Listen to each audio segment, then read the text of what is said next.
Hola, mucho gusto. Mi nombre es Camila Vázquez y hoy vamos a hablar un poco sobre las finanzas corporativas. Inicialmente vamos a hablar sobre la historia de las finanzas, donde la investigación que se llevaba a cabo en el campo de las finanzas era prácticamente inexistente hasta el siglo XIX. Durante las dos revoluciones industriales y a principios del siglo XX, la empresa se expande y empieza a darse las fusiones, por lo que son necesarias grandes emisiones de acciones y obligaciones, y los empresarios comienzan a presentar atención a los mercados financieros y la emisión de emprendedores. Después de la guerra, se empiezan a estudiar los desarrollos de la investigación operativa y la información aplicados a la empresa. Durante la década de los 60 surgió un movimiento hacia el análisis teórico y el foco de atención cambió hacia las decisiones relacionadas con la elección de los activos y los pasivos necesarios para maximizar el valor de la empresa. En 1976 crean la teoría de la agencia, la cual argumenta que dada la separación entre los propietarios de la empresa y los directores de la misma, se considera que las decisiones de estos últimos no van encaminadas a maximizar el valor del mercado en la empresa, sino a otros objetivos que les resultan más interesantes. Por ejemplo, cuidar sus propios intereses, maximizar su propia riqueza, entre otros. Bajo estos supuestos, la empresa debe incluir en costos ocasionados por los procedimientos de monitoreo y control, y costos por los cuales discretan residual de la maximización del valor de la empresa, a los cuales se llama costos de gerencia. El costo de capital. Según Scott Beslet, el rendimiento promedio requerido por los inversionistas de la empresa determina cuál es la cantidad que debe pagarse para atraer fondos.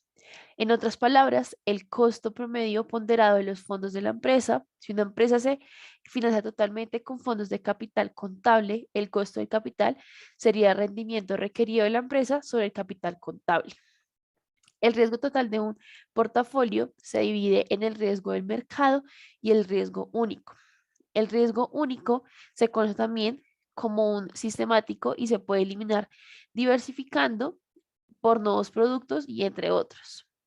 Debido a que el riesgo no sistemático se puede eliminar, el mercado no pagará un premio por dicho riesgo.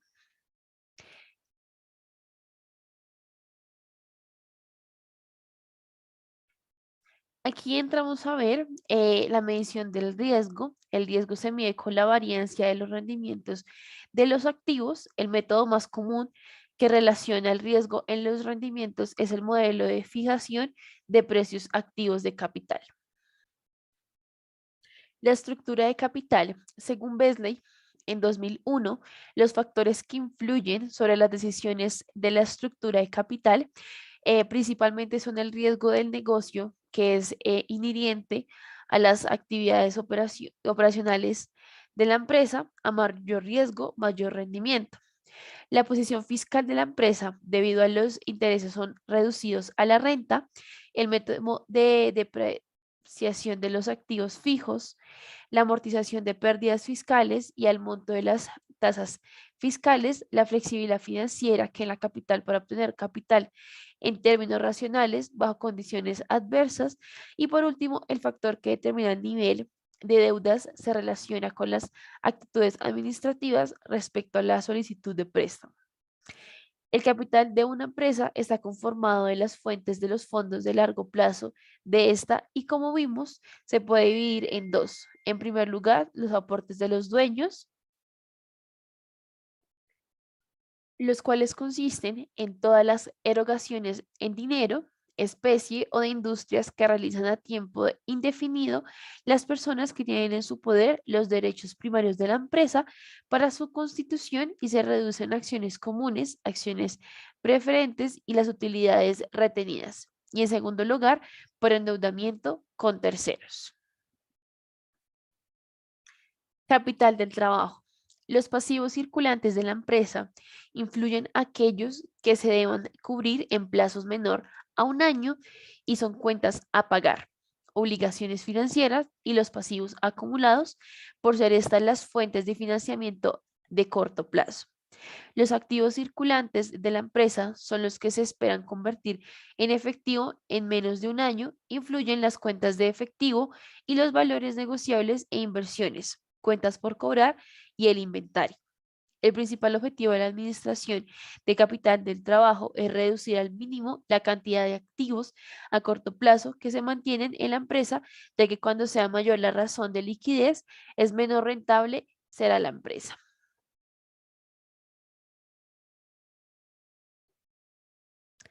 Presupuesto de capital y análisis de flujo efectivo.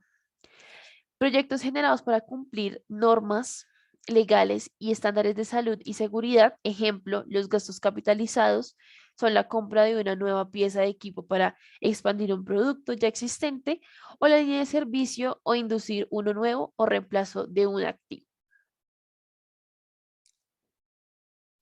Reemplazo de un activo de capital, gastos para una campaña de publicidad, gastos de inversión y desarrollo, entre otros. Ejemplos de estos proyectos son investigaciones y desarrollo de un nuevo producto, proyectos de investigación de mercadotecnia, inversión en nueva planta y equipos, entre otros. También se puede clasificar de la siguiente manera: proyectos generados por oportunidades de crecimiento, proyectos generados por oportunidades de reducción de costos y proyectos mutuamente exclusivos. Mientras más usada esté,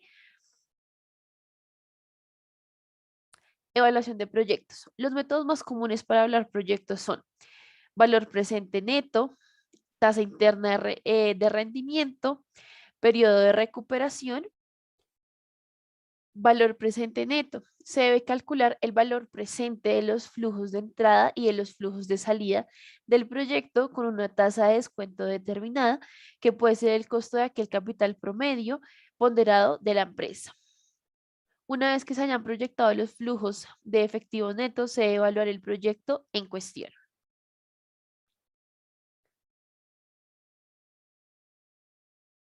Vamos a ver los riesgos de un proyecto. Un método para evaluar el riesgo del proyecto en el análisis es por simulación, el cual es una herramienta de planeación financiera que presenta algún elemento de variaciones al azar, en las cuales componen el cálculo de los flujos netos en efectivo y el proyecto para obtener el valor presente neto del proyecto. El riesgo total del proyecto se define como la posibilidad de que un proyecto se compone con bajas expectativas, resultando posiblemente en pérdidas ocasionadas por dicho proyecto. Y así llegamos al punto de equilibrio. El punto de equilibrio para una compañía está representado por aquel nivel de ventas en que no puede obtener utilidad, pero tampoco incurre en pérdida.